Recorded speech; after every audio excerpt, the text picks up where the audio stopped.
Hello and good day. So today, me and my group going to talk about social reality that relate to cybercrime. As we know, cybercrime is an illegal activity that being conducted using internet or the computer. This activity not only for stealing others' money, but also to conducting disruption towards the system, to change or to delete the data. Here I'm going to talk about cybercrime that has been extensively studied within the social sciences. It's employing various theoretical framework and empirical methods to understand its causes, manifestation, and impact. First, what we study here is criminological theories, which is the routine activity theories. In Southeast Asia, the proliferation of AI-driven scams such as pig butchering, investment fraud has amplified this theory. This scam exploit victim routines and lack of cybersecurity awareness, and this will lead to significant financial losses.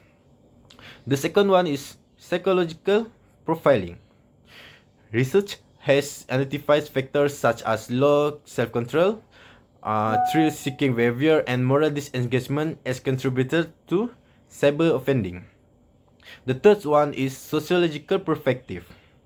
The formation of online subcultures such as hacking community also can foster environment where cyber offending is normalized and even encourage cybercrime happen. Lastly, the victimology and impact study. Studies have shown that victims often suffering psychological, emotional, and financial consequences. This has highlighting the need for support system and preventing the measure. Then we talk about causes of cybercrimes. 1. Not enough people and institutions practice good digital hygiene. When criminals decide between the rewards of crime versus the risk of punishments, they choose crime to earn money fast and easily. Also, they do it because the reward is high and risk is low. Then, second, anonymity on the internet. More difficult to track criminals in the digital world, leading to law breakings. It is because criminals can hide their identity and make it easier to make crime. Third, peer influence. They also learn criminal behavior from online communities or groups.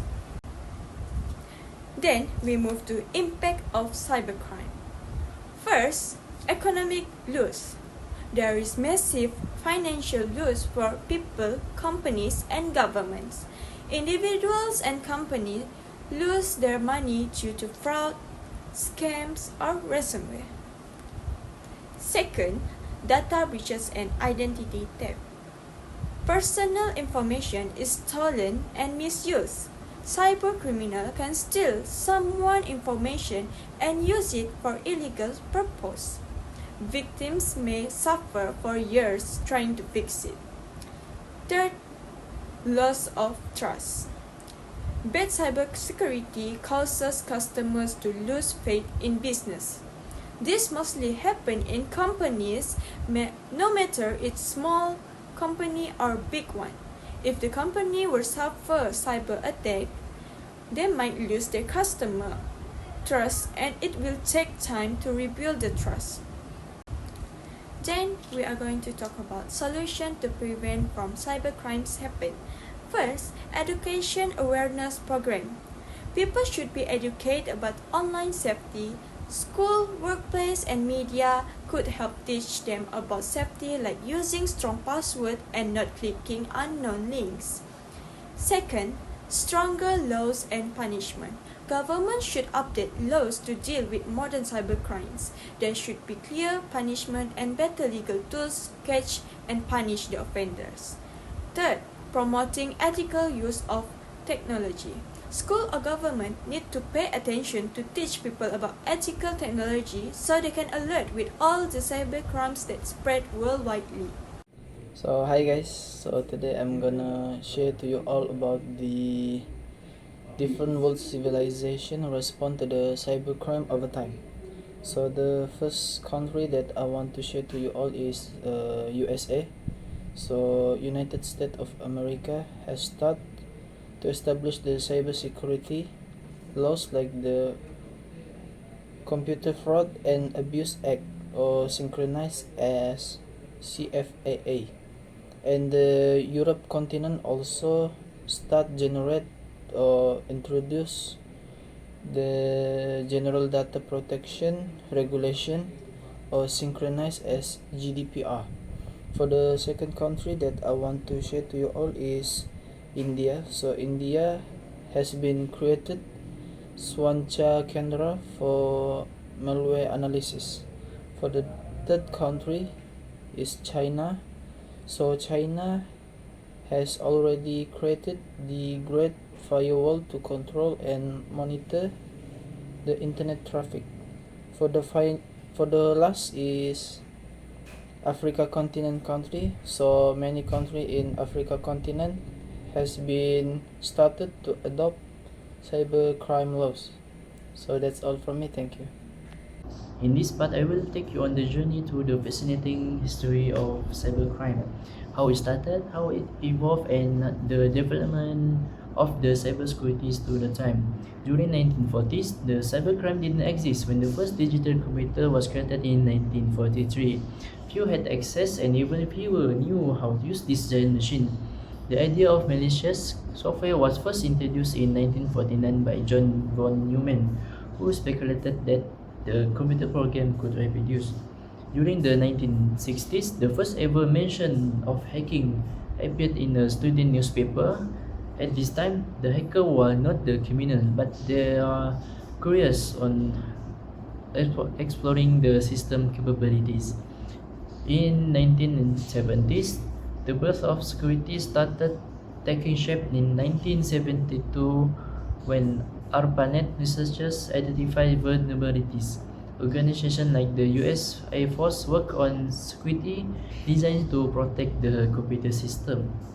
During the 80s, we can saw there are several high-profile attacks that started to increase during this time of period, including those at National CSS, AT&T, and the Los Alamos National Laboratory. The term Trojan horse and computer virus were first used during this time of period. German hackers Marcus Hess hacked 400 military computers, including mainframes at the Pentagon, intending to sell the information to the KGB. In 1987, we can saw that this period of time the cybersecurity started to improve. The burst of commercial antivirus was released by the product of the Atari ST, and we also saw the release of the Ultimate Virus Killer.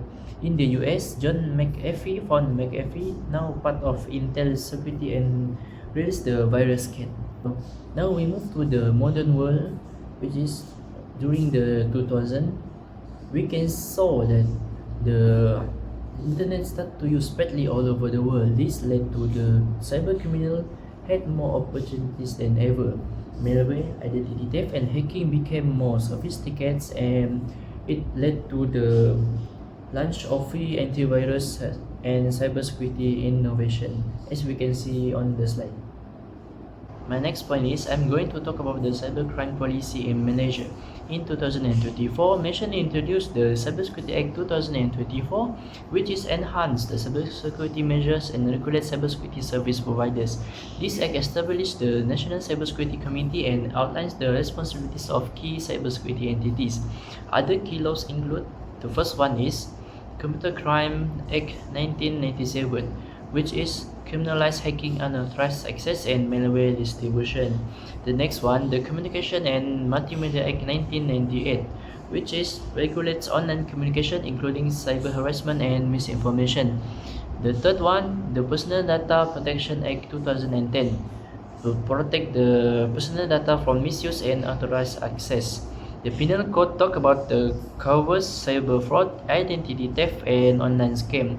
And the last one is the Copyright Act 1997, which addresses the digital piracy and intellectual property violation.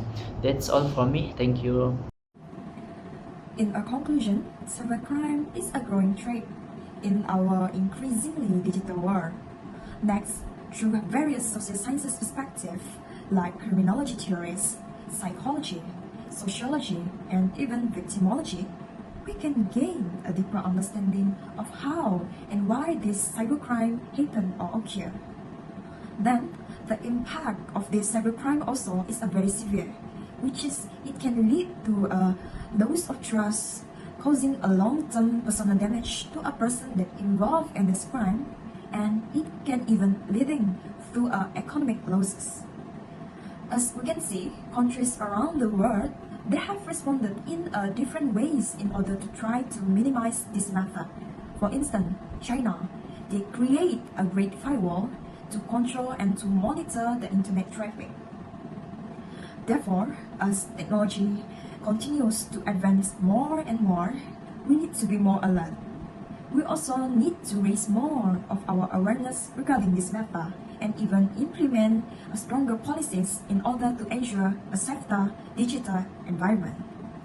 These are the references for this topic. Thank you.